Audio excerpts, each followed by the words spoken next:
जिल्हा विशेष सिरीजचे प्रत्येक जिल्ह्याचे फ्री PDF मिळवण्यासाठी ज्ञानदीप सरळ सेवा हे ॲप्लिकेशन आजच डाउनलोड करा। जिल्हा विशेष मधला आपला दुसरा जिल्हा आहे नाशिक जिल्हा। हे शहर गोदावरी नदीकाठी वसले। क्षेत्रफळ आहे 15,530 चौरस किलोमीटर।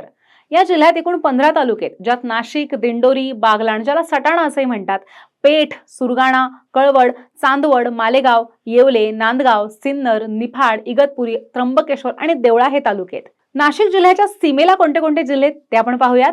नाशिकच्या उत्तर आणि ईशान्येला धुळे हा जिल्हा आहे, तर पूर्वेला जळगाव जिल्हा, आग्नेयेला छत्रपती संभाजीनगर आहे, दक्षिणेला अहिल्यानगर आहे, नैऋत्येला ठाणे आणि वायव्येला गुजरातमधील डांग हा जिल्हा आहे। नाशिक जिल्ह्यामधनं गोदावरी आणि गिरणा या प्रमुख नद्या वाहतात। गोदावरीचा उगम सुद्धा नाशिकच्या त्र्यंबकेश्वर ह्या ठिकाणी ब्रह्मगिरीच्या पर्वतामध्ये होतो। शिवाय गोदावरीच्या प्रमुख उपनद्या दारणा, बाणगंगा, कादवा या सुद्धा नाशिकमधूनच वाहतात।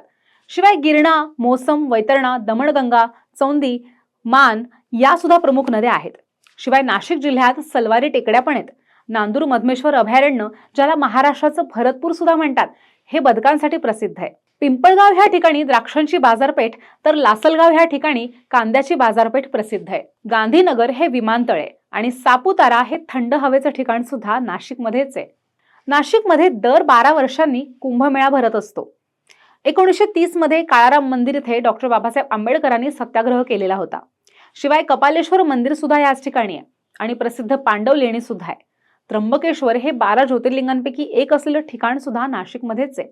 वणी ह्या ठिकाणी सप्तशृंगी देवीचं मंदिर प्रसिद्ध आहे आणि गंगापूर हे मातीचं धरण, जे की देशातलं पहिलं मातीचं धरण आहे, हे सुद्धा नाशिकमध्येच आहे। मिग विमानाचा कारखाना आणि सिक्युरिटी करन्सी प्रेस ही सुद्धा नाशिकमध्येच आहे।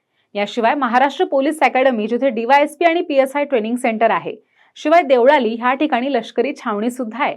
तर एकलहरे हे औष्णिक विद्युत केंद्र सुद्धा नाशिकमध्येच आहे।